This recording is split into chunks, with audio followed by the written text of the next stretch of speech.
À partir de 18h15, 27 buts ont été inscrits ce soir.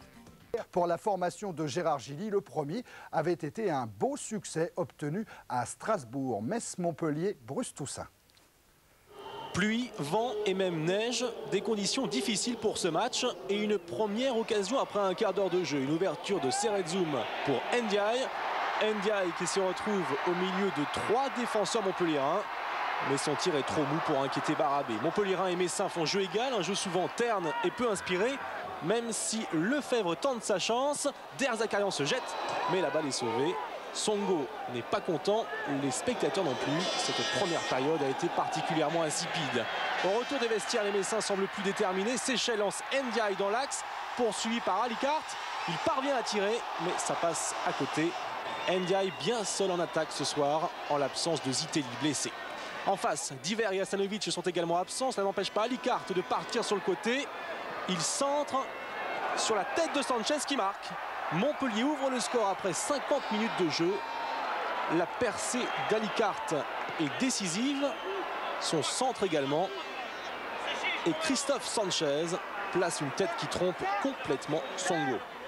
Sanchez, encore stagiaire au club montpelliérain, qui marque son deuxième but en 2 matchs. 5 minutes plus tard, Alicart s'échappe à nouveau sur le côté. Il peut centrer sur la tête de Rizzetto. Et la balle passe juste au-dessus de la transversale. Montpellier rate le KO et Metz réagit. Mauvais dégagement de Der Zakarian. Ndiaye récupère dans la surface. Il frappe. Et arrêt sans problème de Barabé. Encore un quart d'heure à jouer. Les Lorrains se libèrent enfin. Bertrand dans la surface. Et Loret détourne la balle du bras. Monsieur Chéron, l'arbitre, n'hésite pas une seconde. C'est un pénalty pour les Messins après cette faute indiscutable de Thierry Loret. Ndiaye est face à Barabé. Il tire et il marque. Metz égalise, un but partout. Samba Ndiaye prend Barabé à contre-pied. Et c'est l'égalisation. Ndiaye que l'on retrouve sur cette dernière occasion. Il échappe à Blanc. Il centre sur la tête de Bertrand. Mais la balle est captée par Barabé. On en reste là. Montpellier obtient le match nul 1 partout à Metz. L'Europe reste en vue. Oui, mais Montpellier a perdu un point sur le Cannes de Luis Fernandez.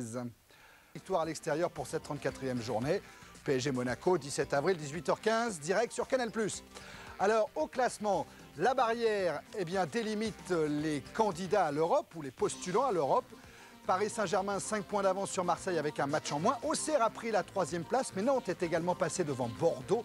Cannes toujours en embuscade. Montpellier légèrement décroché dans le bas du tableau. Pour le moment, en D2, Martigues, Toulouse, Angers. Regardez, 8 points d'écart entre Angers et Le Havre. Il reste 4 journées à jouer, donc 8 points à attribuer. Autrement dit, si Le Havre marque 1 point ou si Angers perd toutes ses rencontres, Angers est déjà sûr de jouer la saison prochaine en seconde division.